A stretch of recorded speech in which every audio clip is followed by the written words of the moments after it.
The cold bit through Harvey Edmund Gundy's wool gloves as he pressed his cheek against the stock of his M1903A4 Springfield.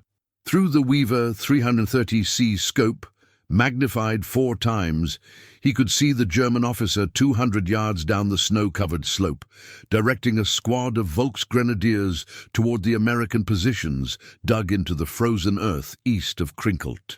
The officer wore the Feldgrau uniform of the Wehrmacht, his breath forming clouds in the December air as he gestured toward the ridge where Ted and his company had been fighting for their lives since dawn on December 16, 1944. The German didn't know he was being watched. That was the point. We're racing to 1,000 subscribers to keep bringing you these untold stories. Hit subscribe right now. It takes 1 second. Let's honor these heroes together. Ted's finger rested outside the trigger guard. His breathing had slowed to almost nothing, the way his father had taught him tracking deer in the Missouri woods back home in Memphis. But this wasn't deer. This was the Battle of the Bulge, and the officer in his sights was part of the largest German offensive on the Western Front. 250,000 men trying to split the Allied armies and reach Antwerp. If that officer got his squad across the road junction, they'd outflank Company B's position. Men Ted knew, men who'd shared rations and cigarettes and stories about home, would die. He exhaled half a breath and held it. The scope's crosshairs settled on the officer's chest. The Springfield kicked against his shoulder. Through the scope, Ted saw the German collapse into the snow. The squad scattered, leaderless, back into the tree line. Behind Ted, First Sergeant Morrison called out that the right flank was holding. For now. That single shot had been 3 days ago. Now, as Ted crouched in a foxhole on Elsenborn Ridge, with his hands wrapped around a canteen cup of lukewarm coffee, he wondered if he'd ever be warm again. The temperature had dropped to 6 degrees Fahrenheit. His right boot had frozen to his foot. He'd stopped feeling his toes yesterday, but this is where the story really begins. Not with that shot on the slope, but with how a 19-year-old from rural Missouri ended up with a sniper rifle in his hands, holding a ridge that would decide whether Hitler's last gamble succeeded or failed. Ted Gundy graduated from Memphis High School in May 1944, while the war raged across 2 oceans. He'd worked at a Pepsi plant, popped corn at the Memphis Theater, collected eggs at a hatchery. Nothing in those jobs prepared him for what came next. On June 17, 1944, he entered the U.S. Army at Jefferson City, Missouri. 18 weeks of basic training at Camp Croft, South Carolina, Infantry Replacement Training Center. They taught him to march, to dig, to shoot. The shooting part came naturally. He'd grown up with rifles, hunting to put meat on the table when money was scarce. At the rifle qualification range, he scored the highest in his company. That score followed him to Belgium like a shadow. The 99th Infantry Division, the Checkerboards, arrived in England on October 10, 1944. Ted was assigned to Company B, 393rd Infantry Regiment, Green Troops.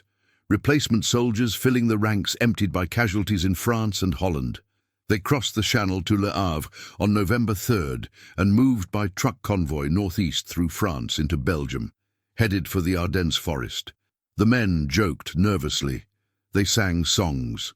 They talked about donuts they'd gotten from Red Cross girls in England. Nobody talked about what waited ahead. If this story is hitting you, subscribe. We need 1,000 to keep going. Click that button and help us remember these men. On November 9th, the 99th took over defensive positions north of the Roer River, a front stretching nearly 19 miles from Schmidt to Monschau. Too many miles for one division. The sector was supposed to be quiet. The Ardennes was considered impassable for tanks, too heavily forested, too few roads. That's what the brass said. The soldiers who'd been there since November knew better. They'd heard German artillery every day at the same time, like clockwork.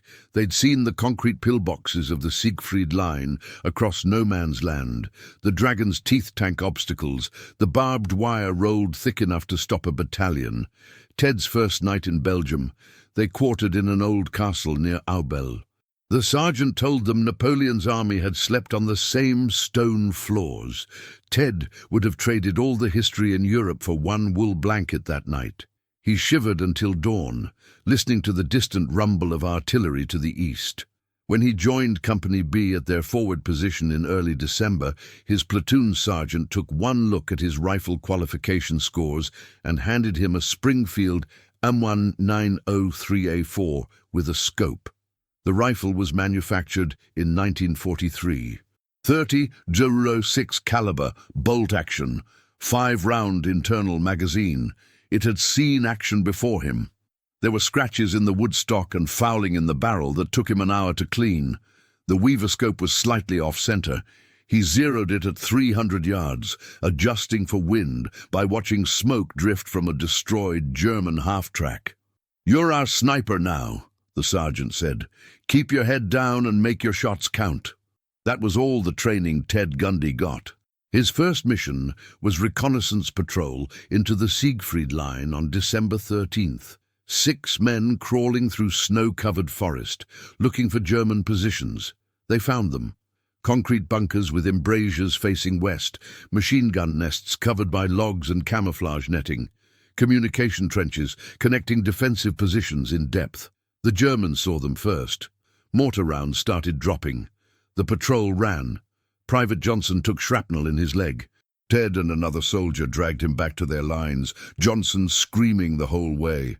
At the aid station, a medic with hands shaking from cold cut away Johnson's trousers and poured sulfur powder on the wound. Johnson lived. He was evacuated the next day. Ted never saw him again. That night, December 13th, Ted wrote a letter home to his parents, Charles and Vernal, and to Ruby and Vance Vaught, who'd raised him. He told them Belgium was cold. He told them the food wasn't bad. He told them not to worry. He didn't tell them about Johnson's leg, or the sound mortars make when they're falling toward you, or the way his hands shook for an hour after they got back to the foxhole. He sealed the letter and gave it to the company clerk. He never knew if it reached Missouri. The storm broke at 5:30 hours on December 16th, 1944. Ted was asleep in his foxhole, wrapped in a blanket over his field jacket, his rifle beside him covered with a scrap of canvas to keep the action from freezing. The sound woke him before his brain understood what it was. Thunder, but not thunder. Artillery, German artillery. The earth shook. Snow fell from tree branches in clouds. Somewhere close, a man screamed. Along a 100-mile front from Monschau in the north to Luxembourg in the south, 1,600 German guns opened fire simultaneously.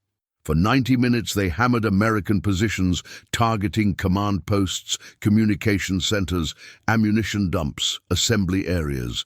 The 99th Infantry Division, stretched thin across its sector with no reserves, took the full weight of the barrage in the north.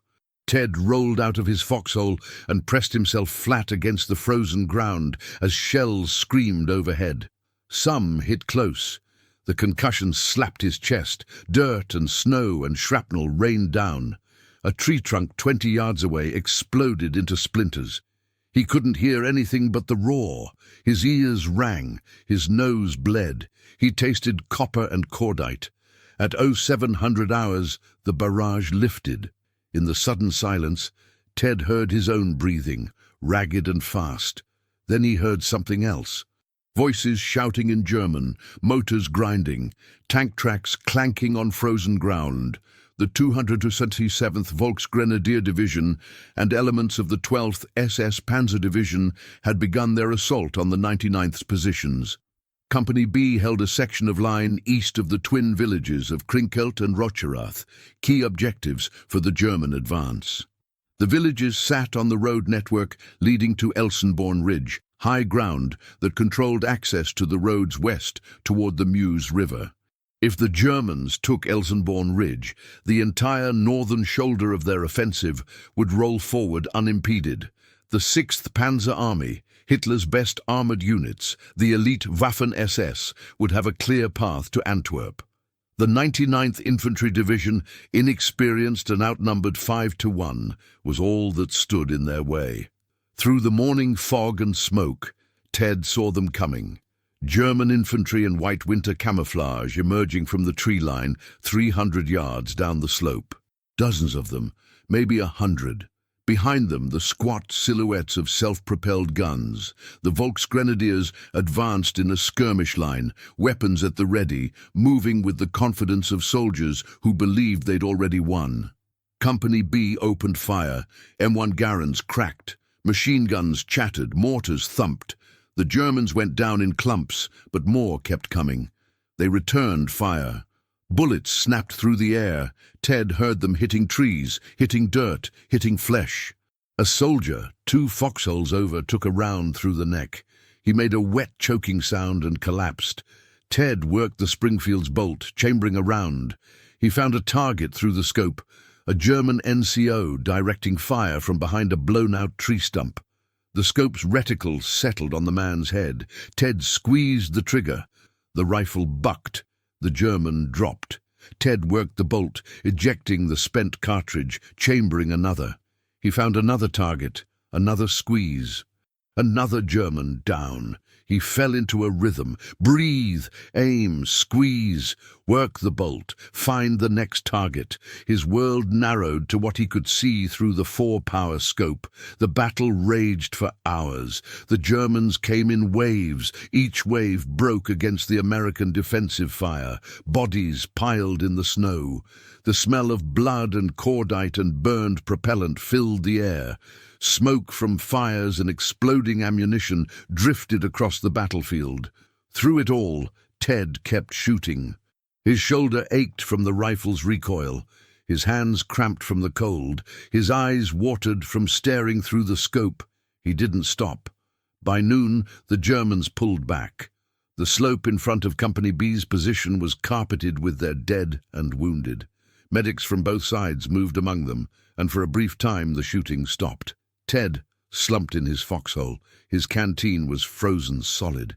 He chipped ice off the cap with his bayonet and sucked on the shards.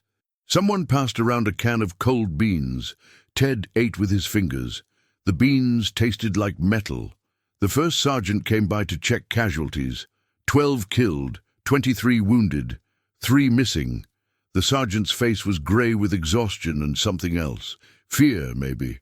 Or just the weight of knowing this was only the first day. "They'll come again," he said. "Be ready."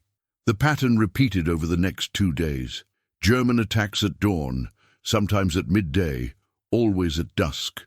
Artillery barrages followed by infantry assaults. Sometimes tanks, Panzergefäß, or self-propelled assault guns, their engines roaring as they ground through the snow. American artillery answered from positions behind the ridge, 105mm howitzers throwing shells that shrieked overhead before impacting in the German assembly areas. Fighter bombers couldn't fly. The weather had turned savage. Low clouds, snow flurries, visibility down to 100 yards. That was part of Hitler's plan. Bad weather grounded Allied air power. Did you know Ted Gundy's story before watching this? Most people don't, and that's exactly why we need to hit 1,000 subscribers. Comment below if this was new to you, and hit subscribe so we can keep bringing these forgotten heroes back to life.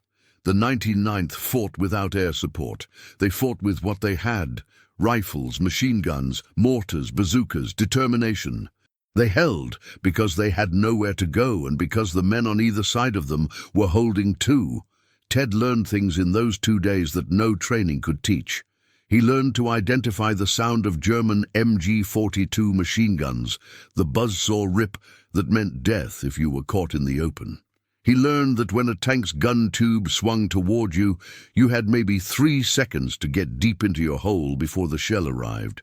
He learned that wounded men cried for their mothers, regardless of what language they spoke.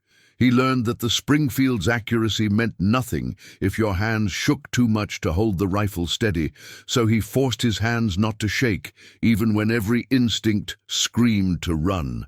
On December 17th, the German pressure intensified. The 12th SS Panzer Division threw its weight against Krinkelt and Rocherath. House-to-house fighting, tank duels at point-blank range. The twin villages became a slaughterhouse. The 2nd Infantry Division, a veteran unit that had been fighting northeast of the 99th's position, received orders to withdraw south to reinforce the defense. They retreated through Crinkelt in a fighting withdrawal, American doctrine executed under fire. The 99th southern flank began to crumble. Units were overrun, others were cut off and surrounded. Company B received orders to fall back to secondary positions, closer to Elsenborn Ridge. They moved at night, December 18th into 19th, leaving the dead where they'd fallen. No time to collect them, no time for anything but survival. Ted slung his rifle and helped carry ammunition crates, then came back for a wounded private who couldn't walk. The private's name was Kowalski. He'd been hit in the foot by shrapnel, the foot hung by tendons. Kowalski bit down on a leather strap and didn't make a sound, as Ted and another soldier carried him on a makeshift stretcher fashioned from shelter halves and tree branches. They made it to the aid station at Würzfeld. A surgeon with a blood-stained apron took one look at Kowalski's foot and shook his head. Kowalski would lose it, but he'd live. The new positions on Elsenborn Ridge were dug into frozen earth on the east face of the high ground. Artillery units had pulled back to the ridge's western slope, their guns positioned to fire over the infantry's heads. The 99th's 3 regiments, the 393rd, 394th, and 395th, formed a defensive line 2 miles long. Behind them, more infantry from the 1st Infantry Division, the big red one, veterans who'd landed at Omaha Beach. Together, they held the northern shoulder. Ted's story matters. Subscribe to make sure we can tell more like it. We're almost at 1,000. Help us get there. Hit subscribe now. On December 19th, the Germans came again. This time, Ted was positioned on the right flank of Company B's sector in a foxhole with a field of fire covering 200 yards of open ground. Fresh snow had fallen overnight, unmarked and white. The sun rose weak and pale behind German lines. Through his scope, Ted watched the tree line. He knew they were there. He could feel it. At 0800 hours, he saw movement. White-clad figures emerging from the trees. German paratroopers this time, elite Fallschirmjäger from the 3rd Paratrooper Division. They advanced in a staggered line, 50 men spread across the slope. Professional soldiers. Dangerous. Ted chambered around. He selected his target. A soldier in the center, slightly ahead of the others. Squad leader, probably. His finger tightened on the trigger. The Springfield cracked. The German dropped. The others scattered, going to ground. American machine guns opened up.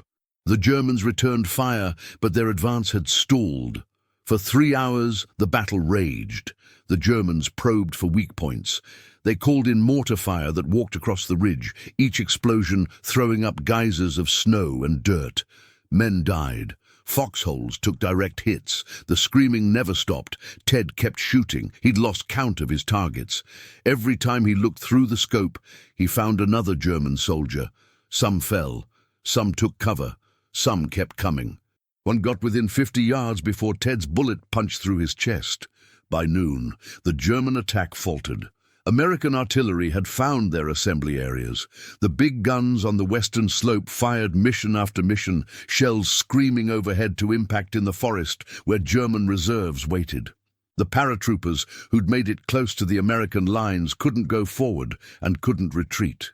They surrendered in small groups, white flags improvised from undershirts. Ted counted his remaining ammunition. 3 rounds left in the rifle, 15 in his cartridge pouch. He'd fired more than 40 rounds since morning. The Springfield's barrel was hot enough to steam in the cold air. He ran a patch through it with solvent from his cleaning kit.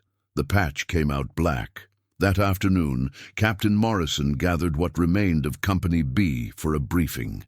63 men out of the original 142. The captain's left arm was in a sling, blood seeping through the bandage. He'd taken shrapnel but refused evacuation. "The Germans want this ridge," Morrison said. His voice was hoarse from shouting orders. "They need it to break through. We're not giving it to them. Division says hold at all costs, so that's what we do." Nobody spoke. What was there to say? They'd hold or they'd die trying. Those were the only options. That night, December 19th, the temperature dropped to 4 degrees Fahrenheit. The wind howled across the ridge, snow accumulated in drifts, men huddled in their foxholes, sharing body heat, stamping their feet to keep circulation going. Ted's toes had gone numb. He couldn't feel them anymore. He worried about frostbite, but there was nothing to do about it. He wrapped his blanket tighter and tried to sleep, but sleep wouldn't come. His mind replayed the day's shooting, the faces in his scope. The Germans who'd fallen. He'd killed men today, maybe 10, maybe more. He didn't know their names, didn't know if they had families, sweethearts, children, didn't want to know. But they'd been trying to kill him, and they'd kill his friends if he didn't stop them. That's what he told himself. That's what let him close his eyes. December 20th dawned clear and cold. For the first time since the offensive began, visibility extended for miles. That was good news and bad news. Good because Allied fighter bombers could finally fly. Bad because everyone on the ridge could see what was coming. Through binoculars, officers counted German forces massing in the valley below. Tanks, self-propelled guns, trucks carrying infantry, all pointed at Elsenborn Ridge. The Wehrmacht and Waffen-SS were preparing a major assault. The Americans called in every aircraft they could get. P-47 Thunderbolts roared overhead, diving on the German columns, rockets and bombs tearing into the armor. Black smoke pillared into the sky. But the Germans kept coming. There were too many of them. At 1,000 hours, German artillery opened fire, heavier than before. The shells came in steady, methodical, designed to soften up the American positions before the infantry assault. The ridge became hell. Explosions walked across the defensive line. Trees snapped like matchsticks. Foxholes collapsed, burying men alive. The medics worked frantically, dragging wounded soldiers to the aid stations, but the casualties mounted faster than they could handle them. Ted crouched at the bottom of his foxhole, hands over his head, while the ground shook and dirt rained down. This was worse than the first day. This was the kind of barrage that broke units, sent men running for the rear, turned defensive lines into panicked mobs. But nobody ran. The 99th had been through 4 days of this. They'd learned that running got you killed, staying put, keeping your head down, fighting back when the barrage lifted, that gave you a chance. At 1100 hours, the barrage stopped. In the ringing silence, Ted heard officers shouting. He grabbed his rifle and scrambled to the lip of his foxhole. Through the smoke and dust, he saw them. Hundreds of German soldiers advancing up the slope. Behind them, tanks grinding forward, their guns traversing to target American positions. This was the big push, the attack that would either break through or break the German offensive. American artillery answered immediately. The 105-meter guns behind the ridge fired as fast as the crews could load them. Shells screamed overhead, impacting among the German infantry. Men disappeared in explosions, but the Germans kept coming. They'd been ordered to take the ridge at all costs. This was Hitler's last chance. If they failed here, the entire Ardennes offensive would collapse. Company B's machine guns opened fire. Tracers arced across the slope, stitching into the German ranks. The Germans returned fire, hundreds of weapons blazing at once. Bullets cracked past Ted's head. He ducked, then rose again, bringing the Springfield to his shoulder. Through the scope, chaos, soldiers running, falling, firing, smoke everywhere. He forced himself to focus. Find a target. Breathe. Aim. Squeeze.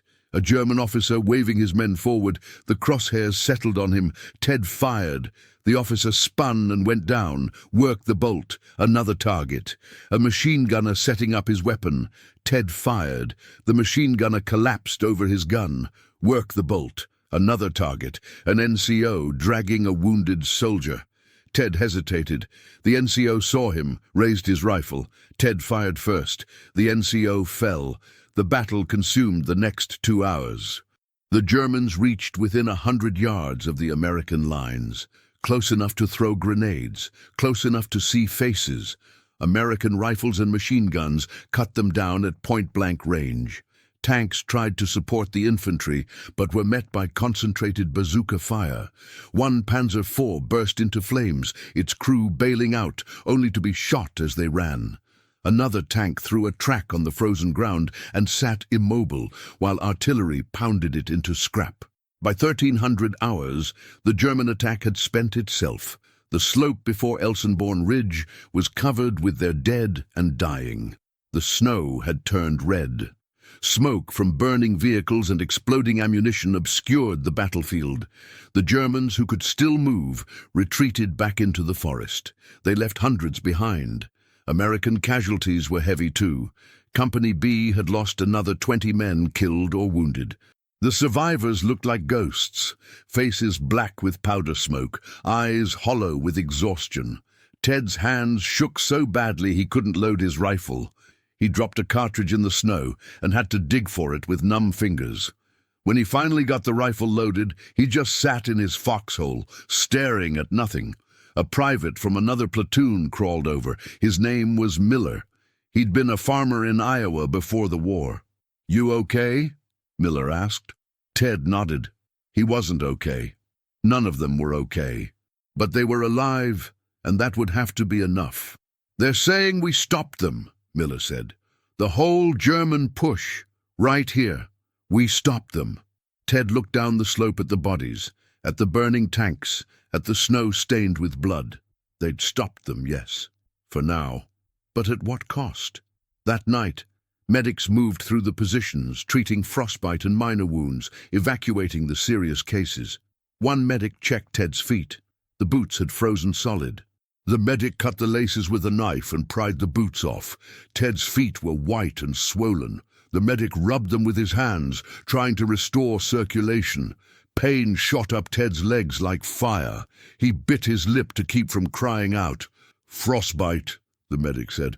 "Not too bad yet, but if you don't keep them warm, you'll lose toes. Keep moving, stamp your feet every few minutes. Don't let them freeze again." The medic moved on to the next soldier. Ted put his boots back on, tied them as tight as he could with paracord, since the laces were cut. He stood and stamped his feet, pain lancing through them with each step. But the medic was right. If he wanted to keep his toes, he had to keep moving. Over the next 3 days, December 21st through 23rd, the Germans made repeated attempts to break the American lines on Elsenborn Ridge. Each attack was smaller than the last. Each attack failed. The Volksgrenadier units had been bled white.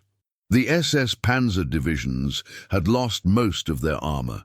German casualties in the northern sector exceeded 4,000 killed, with 60 tanks and assault guns destroyed.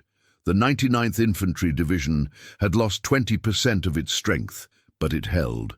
On December 26th, the 246th Volksgrenadier Division made one final assault on the ridge. They were conscripts, poorly trained, poorly equipped, sent forward in a last desperate gamble. American artillery caught them in the open. The 105mm guns fired pre-registered concentrations, shells impacting exactly where the forward observers called them. The German attack dissolved before it reached the American lines. Bodies littered the slope. The few survivors retreated and didn't come back. Ted Gundy participated in that final defense. By then, he'd fired more than 200 rounds from his Springfield. His shoulder was bruised purple from the recoil. His hands had blisters from working the bolt. His eyes ached from staring through the scope, but he was still standing, still fighting. On December 27th, the German attack stopped. Intelligence reported that the 6th Panzer Army was withdrawing, being transferred to the Eastern Front to face the Soviet advance. Hitler's last offensive in the West had failed. The Battle of the Bulge wasn't over. The fighting would continue until late January, but the crisis had passed. The northern shoulder had held. Elsenborn Ridge had held. The 99th Infantry Division had held. But for Ted Gundy, the war wasn't finished. On January 11, 1945, 2 weeks after the German attacks on Elsenborn Ridge ended, Company B received orders for a patrol into the forest to clear out remaining German positions. Ted and 11 other soldiers moved through deep snow, following a logging trail southeast of Krinkelt. The forest was eerily quiet. No artillery, no aircraft, just the crunch of boots in snow and the whisper of wind through bare branches. They found the German position at midday. A knocked-out tank, abandoned, its gun tube bent from an explosion. Foxholes dug around it. No sign of occupants. The patrol split into 2 groups to search the area. Ted's group moved toward a cluster of trees 200 yards from the tank. That's when the shot came. The crack of a rifle. Close. Too close. The soldier next to Ted, Private Charles Jones, Ted's closest friend, his buddy since basic training, grabbed his chest and fell. Blood spread across his field jacket. Ted dropped flat, scanning for the shooter. There, movement behind a fallen log 30 yards away. A German sniper, left behind when his unit withdrew. Ted brought his Springfield up, but the German fired first. The bullet hit Ted in the face. It entered his left cheek and exited through his right, tearing away most of his jaw. The impact knocked him backward into the snow. Pain exploded through his skull. He couldn't breathe, couldn't speak. Blood filled his mouth. He tried to spit it out, but his jaw wouldn't work. He put his hand to his face and felt tissue hanging loose, bone exposed. He was going to die.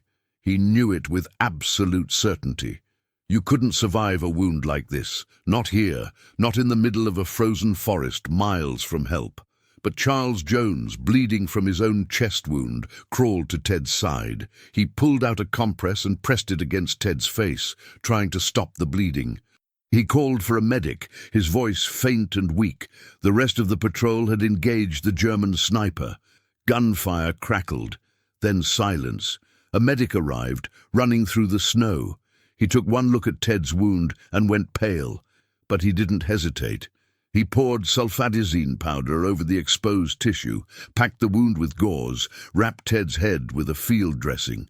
His hands moved fast, efficient, trained.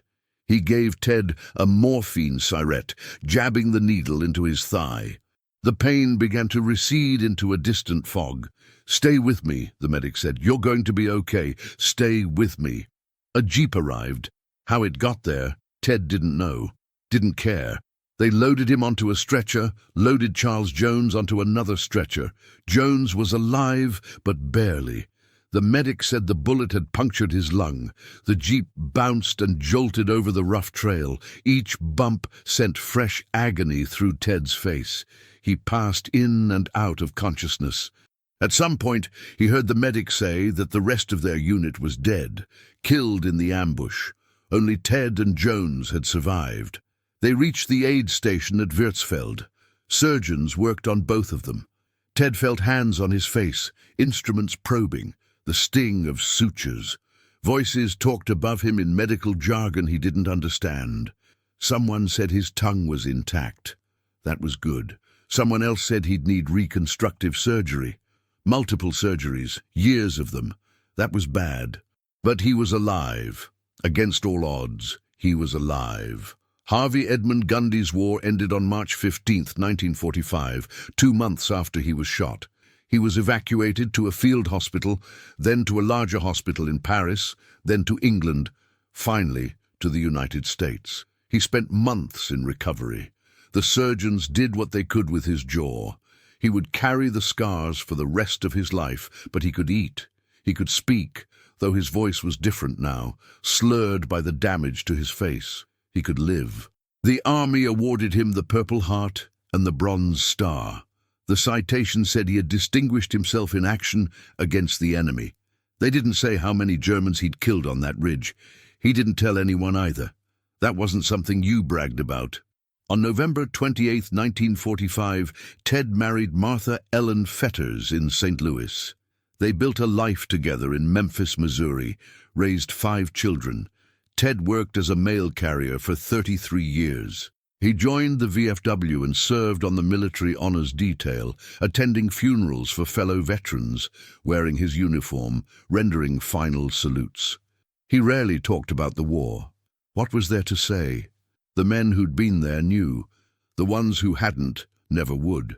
But sometimes on cold December mornings when snow fell and the wind cut through his jacket, Ted would remember Elsenborn Ridge. He'd remember the scope's crosshairs, the kick of the Springfield, the faces of German soldiers falling in the snow. He'd remember Captain Morrison's order, hold at all costs. He'd remember the friends who didn't come home. He'd remember Charles Jones, who'd saved his life even while dying from his own wound. Jones had survived too, Ted learned later. Spent months in hospitals, lost part of his lung, but lived. The Battle of the Bulge faded from the front pages. Other battles, other wars, took its place in public memory, but the men who'd fought on Elsenborn Ridge never forgot. They'd held the northern shoulder when Hitler threw everything he had at them. They'd stopped the elite of the Wehrmacht and Waffen-SS cold.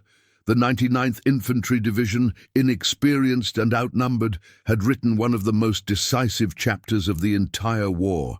Ted Gundy was one of those men, a sniper who'd never wanted to be a soldier, who'd done what needed to be done because the men beside him were doing the same. One bullet at a time, one shot at a time, until the Germans stopped coming. In March 2009, 65 years after the Battle of the Bulge, an 84-year-old Ted Gundy stood on a firing range at Fort Benning, Georgia. The U.S. Army Marksmanship Unit had invited him there, given him a custom rifle, a modern sniper weapon, nothing like the Springfield he'd carried in Belgium. They asked him to shoot at a target 1,000 yards away. An impossible shot, Ted said. He couldn't imagine hitting anything that far, but he took the rifle. He settled into position. The spotters called the wind. He adjusted his aim the way they showed him. He squeezed the trigger. The bullet flew true. 1,000 yards downrange, it struck the target center mass. Headshot, the watching soldiers erupted in applause. Ted Gundy, old now but still steady, still calm under pressure, had made the impossible shot. The Army awarded him the Marksmanship Unit's coveted Black Hat, one of only 8 non-members ever to receive the honor. When reporters asked how he'd done it, Ted shrugged. "I just aimed like I always did," he said. "Some things you don't forget." But that day on the range, that moment of triumph, that recognition from a nation that had largely forgotten the battle he'd fought, all of that came later. In December 1944, on a frozen ridge in Belgium, there was only the war, only the cold, only the next German attack, only survival, and one young sniper from Missouri doing his duty, one shot at a time. The morphine turned everything into fragments. Ted Gundy remembered the jeep ride in pieces, like a film reel with half the frames missing, the face of the medic leaning over him, lips moving, but no sound reaching Ted's ears. The grey Belgian sky visible through bare tree branches as they bounced over frozen ruts. Charles Jones on the stretcher beside him, eyes closed, chest rising and falling in shallow gasps. The taste of blood and sulfadiazine powder coating his throat. At the aid station in Würzfeld, they carried him into a building that had been a schoolhouse before the war. Children's drawings still hung on one wall, faded and torn. A surgeon with tired eyes and blood on his apron looked at Ted's face and said something to a nurse. She nodded and brought instruments. Ted felt pressure on his jaw, the pull of sutures, hands working to put shattered bone and torn tissue back into some approximation of human form. The morphine kept the worst of the pain at bay, but he could feel every probe, every stitch, a distant agony that promised to return with interest once the drug wore off. "Your tongue's still attached," the surgeon said, his voice penetrating the fog. "That's good. Means you'll be able to talk, eat. The jaw's bad, though, real bad. You're going to need more surgery than we can do here." Ted tried to nod, but his head wouldn't move right. Everything felt disconnected, like his body belonged to someone else. The surgeon kept working. Time passed in that strange, elastic way it does under sedation, stretching and compressing, minutes feeling like hours, hours passing in seconds. They evacuated him that evening to a field hospital 15 miles behind the lines. The ambulance ride jarred his wound with every pothole. He bit down on nothing because he had nothing left to bite with and tried not to scream. At the field hospital, more surgeons, more examinations, more hands on his face. They told him he was lucky.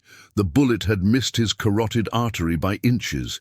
If it had hit that, he'd have bled out in the snow before the medic reached him. Lucky. That's what they called it. That night, lying in a hospital bed with his head wrapped in so many bandages he could barely see, Ted learned that Charles Jones had survived surgery. Punctured lung, broken ribs, internal bleeding, but alive. They were keeping him sedated. In the bed, 2 down from Ted, a soldier from the 1st Infantry Division had lost both legs to a mine. He cried quietly in the darkness, calling for his mother. The nurse gave him more morphine. The crying stopped, but Ted could still hear it in his mind.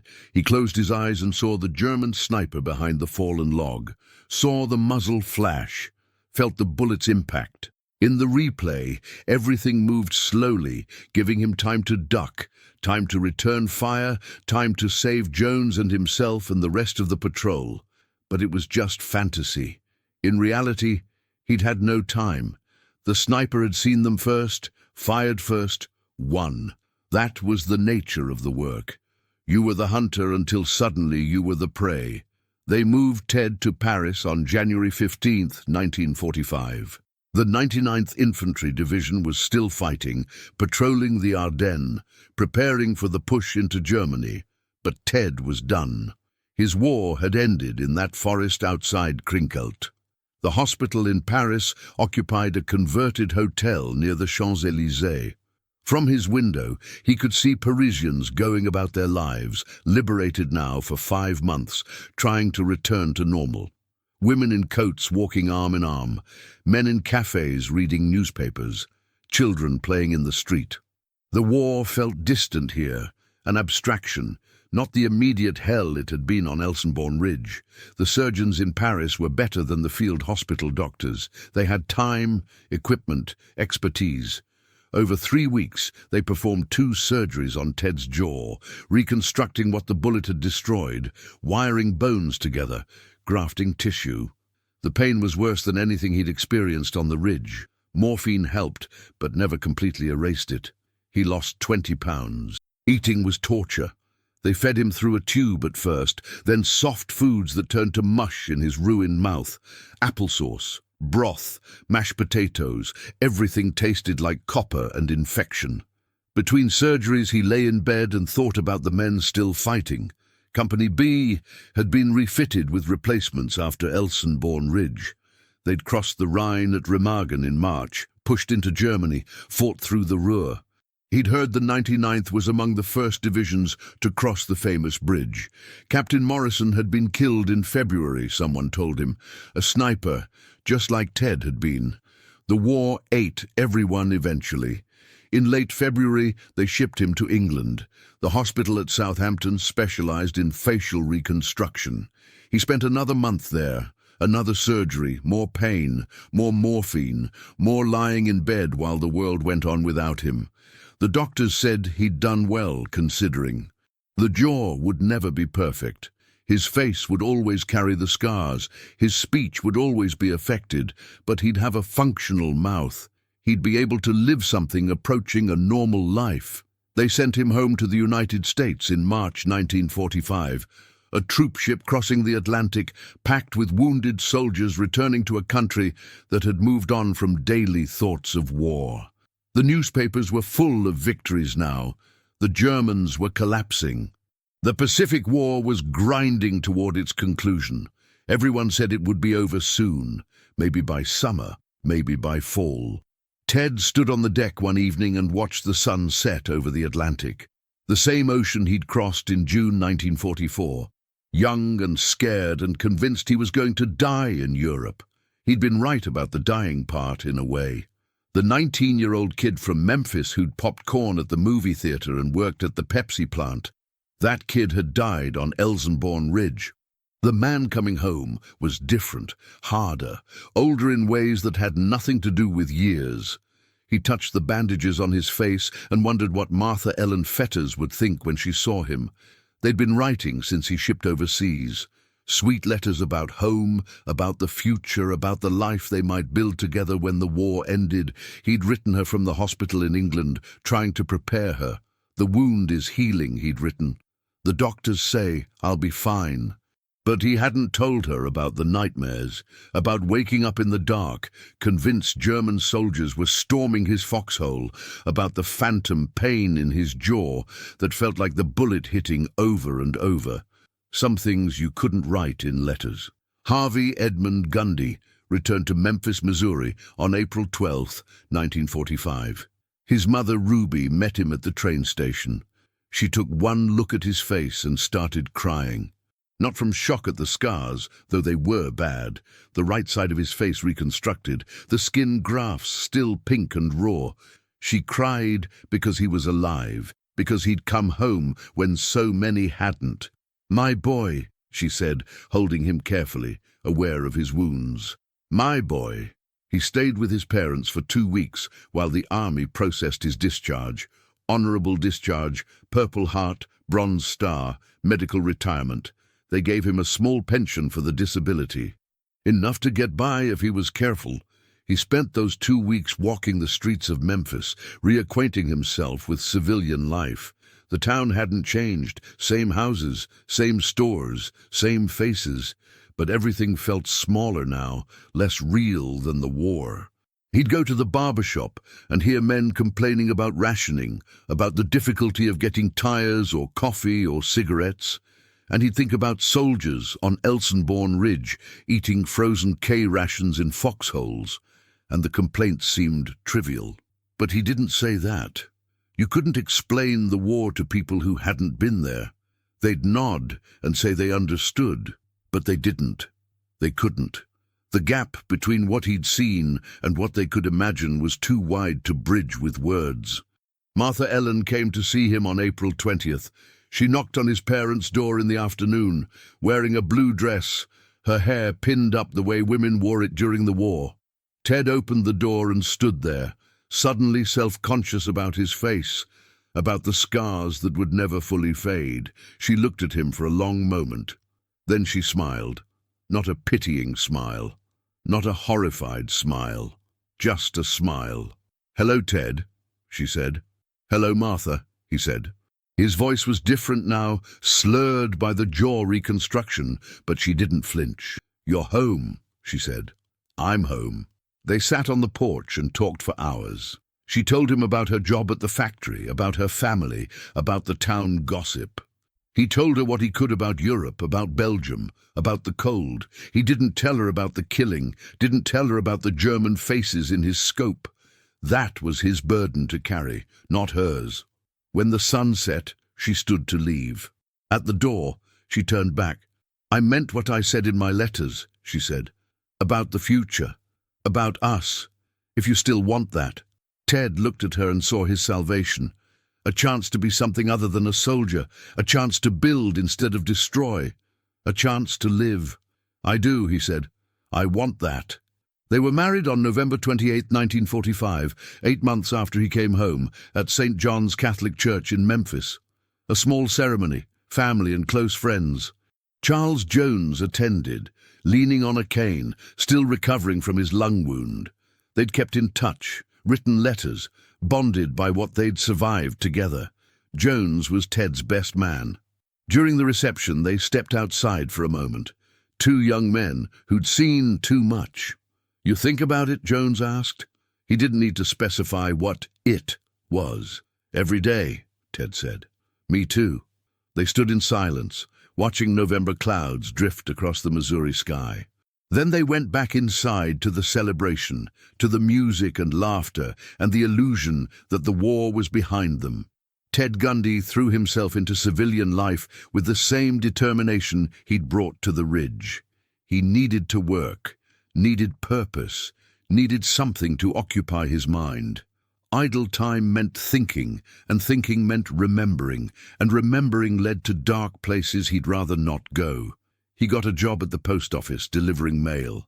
Walking routes through Memphis 6 days a week, all weather. The work was simple, repetitive, soothing in its predictability. People knew him. They'd wave from their porches, ask about his family, make small talk. He became part of the town's fabric again.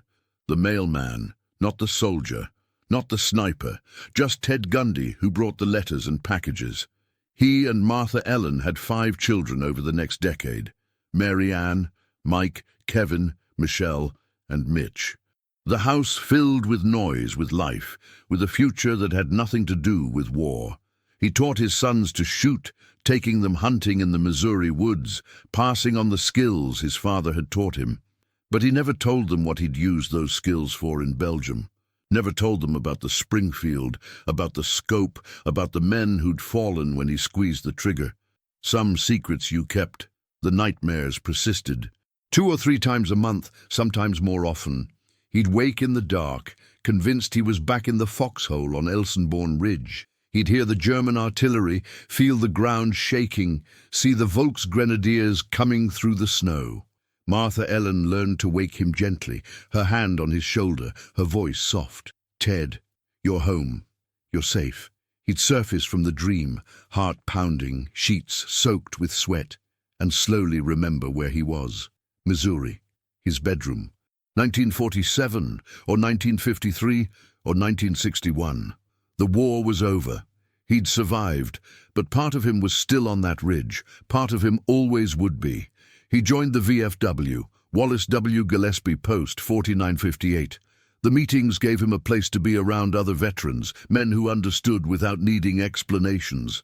They'd talk about the war sometimes, trading stories, but mostly they talked about ordinary things: cars, baseball, politics. The Korean War came and went, then Vietnam. Ted watched young men ship out to Southeast Asia and thought about himself at 19, scared and unprepared, and hoped they'd come home whole. Many didn't. He served on the VFW's military honors detail for years. Full-dress uniform, standing at attention at veterans' funerals, presenting folded flags to widows and children. He must have attended hundreds of services over the decades. Each one was the same, and each one was different. The grief was always fresh. The loss was always real. He'd stand there in the cemetery, rifle at his side, and think about Captain Morrison and Private Johnson and all the men from Company B who'd never made it home from Belgium. This was what he could do for them now. Bear witness. Remember. Ensure they weren't forgotten. His children grew up, married, had children of their own. Ted became a grandfather, then a great-grandfather. The world changed around him. The Cold War, civil rights, moon landings, wars in the Middle East. The 20th century gave way to the 21st. History became memory, became distant past. The Battle of the Bulge faded from headlines to history books to footnotes. The veterans aged, retired, started dying off. Company reunions grew smaller each year until finally they stopped happening altogether. Too few left, too old, too far. Ted retired from the Postal Service after 33 years. He'd walked thousands of miles, delivered millions of pieces of mail, known everyone in town by name. They threw him a retirement party. The mayor gave a speech. People said nice things. He smiled and shook hands and accepted their thanks and went home to Martha Ellen and wondered what he was supposed to do with himself now. So he volunteered, helped at the church, served on the Scotland County Hospital Board, joined the Traps Hooting Association, spending afternoons at the range, calling pull and shattering clay pigeons with a shotgun. The shooting was therapeutic. It required focus, stillness, the same concentration he'd needed on Elsenborn Ridge, but without the death. Just the satisfaction of hitting the target, the physical skill of it, the muscle memory that came back instantly despite the decades. His hands still knew what to do. In 2008, at age 83, Ted Gundy wrote an email to a television show called Shooting USA. He'd been reading about modern military snipers, about shots taken at distances exceeding 1,000 yards, and he couldn't imagine it. With the Springfield he'd used in Belgium, 300 yards was a long shot. 400 was pushing the weapon's effective range. 1,000 yards, Impossible. The scope wouldn't even focus that far. The bullet would drop too much. The wind would push it off target. No human could make that shot. But modern snipers were doing it routinely. Jim Scouten, the show's host, read Ted's email and saw a story. A World War II sniper still alive, curious about modern technology. Scouten made some calls. The U.S. Army Marksmanship Unit at Fort Benning agreed to host Ted for an episode. They'd show him current sniper training, current weapons, current techniques, and they'd give him a chance to shoot at 1,000 yards himself. In March 2009, Ted and his son Mike flew to Georgia. The Army treated them like VIPs. Full tour of Fort Benning, visit to the National Infantry Museum, briefing on modern sniper doctrine. The young soldiers were respectful, almost reverential. They knew the 99th Division's history, knew about Elsenborn Ridge, knew what Ted's generation had done. They called him Sir, they shook his hand, they listened when he spoke. Val Forget III of Navy Arms presented Ted with a gift, an authentic reproduction of the M1903A4 Springfield rifle, exactly like the one he'd carried in Belgium 65 years earlier. Ted took the rifle, felt its weight, worked the bolt. The muscle memory kicked in immediately. His hands knew this weapon, knew its balance, its trigger pull, its quirks. He brought it to his shoulder, and the stance was perfect, automatic, burned into his body by months of repetitive training and combat use. "It's been a long time," he said quietly. They took him to the range, set up a target at 300 yards for warm-up. Ted settled into position behind the Springfield. The Marksmanship Unit instructors watched, curious to see if an 84-year-old man who hadn't fired a scoped rifle since 1945 could still shoot. Ted chambered around, brought the scope to his eye, found the target. The wind was light, left to right, maybe 5 miles per hour. He adjusted his aim slightly, breathed out, squeezed. The rifle cracked. Downrange, the target showed impact. Center mass, he worked the bolt, ejected the brass, chambered another round, aimed, fired, hit. Third shot, same result. 3 shots, 3 hits at 300 yards without any practice, after 64 years away from the weapon. The instructors exchanged glances. This wasn't luck. This was skill maintained across decades, so deeply ingrained it had become permanent. "I'll be damned," one of them muttered. Then came the real challenge, 1,000 yards. They gave Ted a modern rifle, a custom Remington Model 700 in 300 Winchester Magnum, equipped with a high-powered scope and every technological advantage the 21st century could provide. The instructors explained how environmental factors affected long-range shooting: temperature, barometric pressure, humidity, wind speed and direction, the Coriolis effect caused by the Earth's rotation. At 1,000 yards, every variable mattered. Miss any of them, and you'd miss the target by feet. Ted listened carefully, asking questions, absorbing information the way he'd absorbed the lieutenant's briefing on German positions back in 1944. When they finished, he studied the target through a spotting scope. 1,000 yards away, it looked impossibly small. A human silhouette reduced to a tiny shape, barely visible. "I couldn't dream in 1,000 years how you would do this," he said to the camera. "How you'd even see it, a human that far away. I hope that I can hit the target, but if I was betting money, I'd bet 9 to 1 that I don't." The instructor set him up with a spotter, told him where to aim to compensate for bullet drop and wind, adjusted his position, then stepped back. Ted settled behind the rifle. This weapon was nothing like the Springfield. Heavier, different balance. The scope magnification was enormous compared to the Weaver 330C he'd used in the war. But the fundamentals were the same: breathing, focus, steady pressure on the trigger. He found the target in the scope, made the adjustments the spotter called, exhaled half a breath and held it. Squeezed. The rifle boomed. A full second passed, then the spotter called, "Hit! Headshot!" The Marksmanship Unit soldiers erupted in applause. Ted blinked, not quite believing it. He'd made the impossible shot. At 84 years old, after more than 6 decades away from combat shooting, he'd put a bullet exactly where he'd aimed at 1,000 yards. "Want to try again?" the instructor asked, grinning. Ted nodded. Why not? He fired a second shot, another hit, then a third. All 3 rounds grouped within 5 inches of each other, all in the kill zone. The instructor shook his head in amazement. "Sir, I've been doing this for 15 years, and I've never seen shooting like that from someone your age." Ted lowered the rifle. His shoulder ached from the recoil. His hands trembled slightly, adrenaline and age. But he was smiling.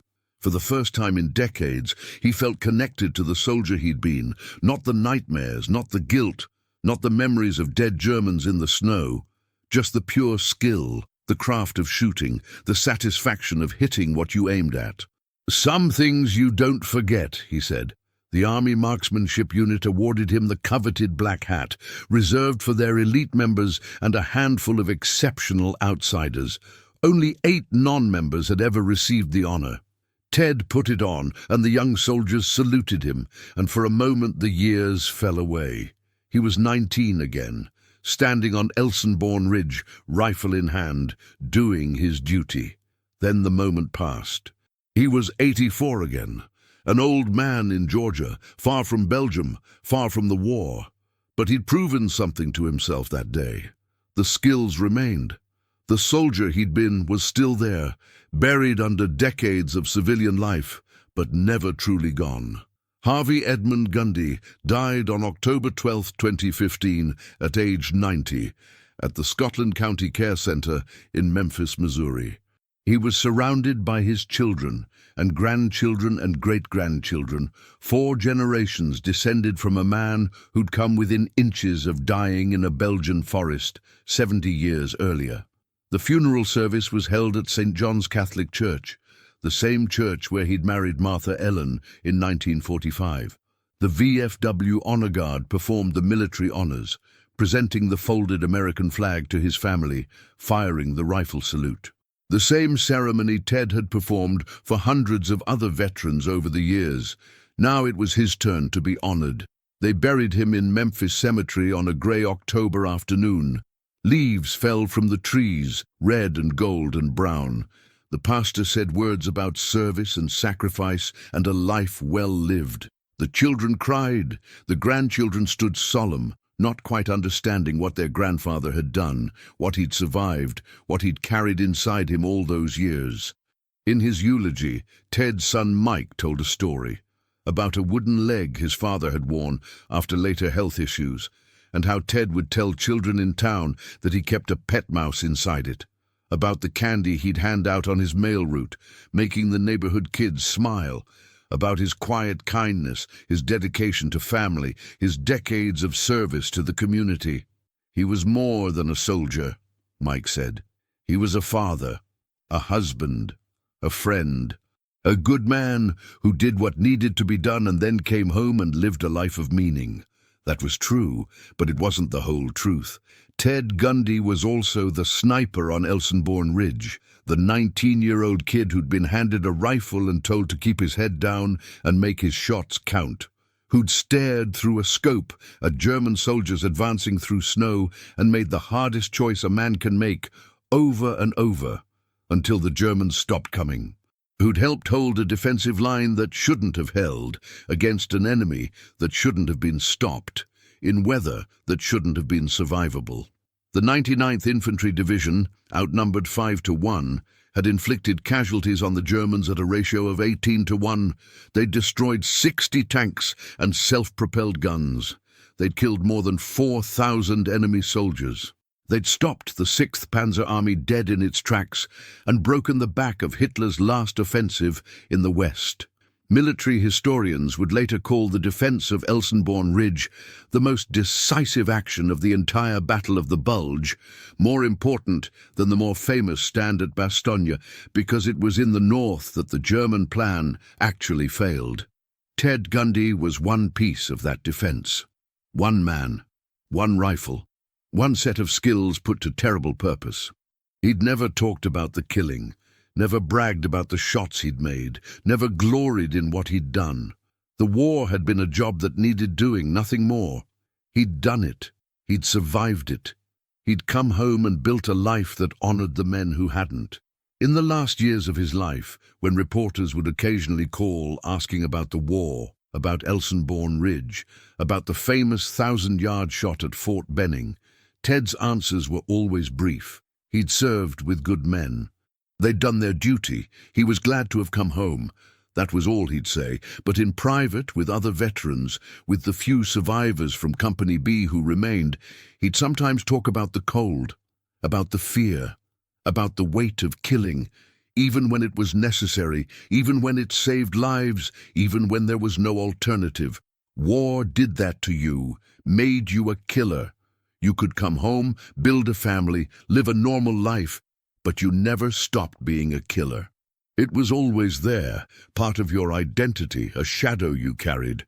The key was not letting it define you, not letting it consume you, finding meaning beyond the war. Ted had done that. 33 years carrying mail, 5 children raised, 11 grandchildren, 11 great-grandchildren, 1 great-great-grandchild. A lifetime of small kindnesses, daily decencies, quiet service. That was his legacy. Not the Germans he'd killed on a ridge in Belgium, but the family he'd built, the community he'd served, the man he'd chosen to become. On a shelf in the Gundy family home, there sits a black hat. The U.S. Army Marksmanship Unit insignia sewn on the front. Beside it, a Springfield rifle reproduction. Beside that, a Purple Heart and Bronze Star in their presentation cases. The decorations of a man who'd gone to war, done what was asked of him, and returned to live a full life. But the real memorial isn't in the decorations or the hat or the rifle. It's in the stories his grandchildren tell about a grandfather who loved them, who slipped them candy when their parents weren't looking, who told tall tales about a pet mouse in his wooden leg, who made them laugh. It's in the house in Memphis that he and Martha Ellen filled with 5 children and countless memories. It's in the thousands of miles he walked as a mailman, connecting his community, 1 letter at a time. It's in the hundreds of veterans' funerals where he stood at attention, ensuring the fallen were honored. It's in the young soldiers at Fort Benning who watched an 84-year-old veteran make an impossible shot and understood that courage and skill don't age, they just mature. It's in the frozen ground of Elsenborn Ridge, where American soldiers held against impossible odds, and in the memorial stones scattered across Belgian fields where the dead of both sides rest. The snow falls gently on Elsenborn Ridge now. The foxholes have long since eroded. The trees have regrown where artillery blasted them away. Belgian farmers work the land, their plows occasionally turning up rusted cartridges or bits of shrapnel, artifacts of a battle fought 80 years ago. There's a monument at Crinkelt, a simple stone marker honoring the 99th Infantry Division. Tourists visit sometimes, mostly elderly, veterans making pilgrimages to the places they once fought, or children and grandchildren trying to understand what their fathers and grandfathers endured. They walk the ground where Ted Gundy once lay in a foxhole, hands freezing around a rifle, watching German soldiers advance through snow. The ridge is quiet now, peaceful. It's hard to imagine the violence that consumed this place in December 1944. Hard to believe that thousands of young men, American and German, fought and killed and died here over a few frozen miles of Belgian forest. The blood has long since soaked into the earth. The bodies have been recovered, buried in cemeteries scattered across Europe. The snow falls clean and white, erasing the past, but memory remains. In small towns across America, in places like Memphis, Missouri, and 1,000 others like it, there are old men and women who remember the war, who remember the cold, who remember the fear, who remember friends who didn't come home. Every year there are fewer of them. The greatest generation is passing, taking their stories with them, leaving behind only photographs and medals and official histories that can never capture what it felt like to be 19 years old and scared to death and determined to do your duty anyway. Ted Gundy was one of those men, a sniper who never wanted to kill but did what had to be done. A soldier who survived when so many didn't. A veteran who came home and refused to let the war define him, who built a life of purpose and meaning, who showed that you could carry darkness inside you and still walk in the light. His story is one bullet, one hero, but it's also every bullet, every hero. It's the story of young men thrown into impossible circumstances, asked to do impossible things, who somehow found the courage to stand and fight when every instinct screamed to run. It's the story of ordinary people doing extraordinary things, not because they were brave or special or different, but because the people beside them were doing the same. And you don't let your friends down. That's what held Elsenborn Ridge. Not tactics or weapons or superior firepower, though all those mattered. What held was will. The collective determination of thousands of individual soldiers, each one scared, each one cold, each one wanting to go home, but each one refusing to quit because the man in the next foxhole wasn't quitting either. Ted Gundy was one of those men. Just one among thousands. But without him, without each individual soldier who stood and fought and held the line, the Germans would have broken through. History would have been different. The war might have lasted longer. More would have died. One bullet, one target, one shot at a time. That's how wars are won. Not in grand strategy sessions or sweeping maneuvers, but in frozen foxholes where frightened young men make the decision to do their job even when it costs them everything. In the end, Ted Gundy's legacy is this. He was there when it mattered. He did what needed doing. He came home, and he lived a life that honored those who didn't. The black hat sits on the shelf, a symbol of skill maintained across a lifetime. The bronze star and purple heart sit beside it, symbols of service and sacrifice. But the true measure of the man isn't in the decorations. It's in the children he raised, the letters he delivered, the hands he shook, the lives he touched with small acts of kindness across 8 decades of living. That 19-year-old sniper on Elsenborn Ridge became an 84-year-old man who could still make the impossible shot. But more importantly, he became a husband, father, grandfather, friend. He became the mailman who gave candy to kids, the veteran who honored the dead, the quiet man who rarely spoke about the war but never forgot what it cost. He was a hero, but he was also just Ted Gundy from Memphis, Missouri, who went to war because his country called, who did his duty without complaint, and who came home and lived the best life he could with the years he was given. That's enough. That's more than enough. The snow falls on Elsenborn Ridge, clean and white and silent. The battles are long over, the soldiers are at rest, and somewhere in Missouri, in a cemetery on a hillside, a gravestone marks the final position of Harvey Edmund Gundy, Company B, 393rd Infantry Regiment, 99th Infantry Division.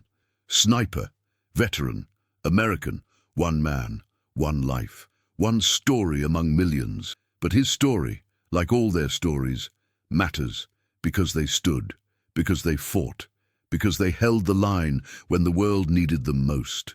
And because when the Germans came at Elsenborn Ridge in December 1944, men like Ted Gundy were there waiting, rifles steady, resolve unshaken, ready to defend with their lives the freedom we still enjoy today.